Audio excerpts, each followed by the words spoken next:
உலக மக்களே வணக்கம். பிரதர் சிஸ்டர், நான் கடவுள் பக்தன். சரிங்களா? நல்லா சாமி கும்பிட்டேன், கெட்டு போனேன். சாமி கும்பிட்றத விட்டுட்டேன். எப்படி? குடிகாரன் போல்.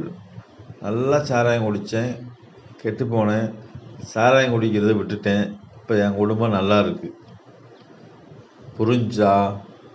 உலக மக்களே, நல்லா சாராயம் குடித்தேன், கெட்டு போனேன். இப்போ நான் குடிக்கிறத விட்டுட்டேன். இப்போ நான் நல்லா இருக்கேன். அர்த்தம் புரிஞ்சா மக்களே?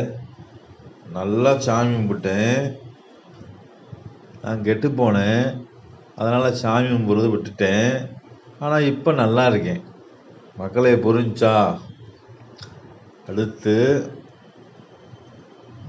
மதுரை மாவட்டத்தில் சுலமட்டி தாலுகாவில் ஒரு கிராமம். எனக்கு தெரிஞ்சு ஒரு 35 வருஷமாக புரட்டாசி பொங்கல் நடக்குது. 1500 வீடு இருக்குது. ஒரு வீட்டுக்கு ஒரு புரட்டாசி பொங்கல் கும்பிட்டா 1 லட்சம் செலவு பண்ணுவாங்க. சரிங்களா? எப்படியோ செலவாயிடும். அந்த கோயில் கும்பிட்டு முடிக்கிறதுக்கு 1 லட்சம் செலவாகும். ஒரு குடும்பத்துக்கும் வருஷத்துக்கு 1 லட்சம் வச்சா 35 வருஷத்தில் 35 லட்சம் செலவு பண்ணியிருக்கு. ஆனால் 35 வருஷம் செலவு பண்ண தாத்தா பாட்டி நடக்க முடியாமல், கண்ணு தெரியாமல், கஞ்சி இல்லாமல் உட்காந்துருக்கு. இனிமேலுக்கு திருந்தி என்ன பண்ண?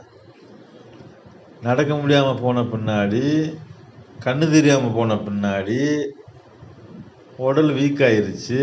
இன்னி கடவுளை வெறுத்து என்ன பண்ண? யார் பணம் தரா? கடவுள் பணம் தர மாட்டேது, பெத்த பிள்ளை பணம் தர மாட்டேது, சொந்தமெல்லாம் பார்த்தா அங்கிட்டு விளைவிக்கிறது. சொல்லுங்க மக்களே, எப்படித்தான் வாழ்றதுன்னே தெரியாமல் இருக்கு தாத்தா பாட்டி. ஒரு தாத்தா பாட்டியை யாருமே கண்டுக்கலண்டா, ஒரு கண்ணு தெரியாத தாத்தா பாட்டி எப்படி வாழ முடியும்? யார் சோறு ஊற்றுவா?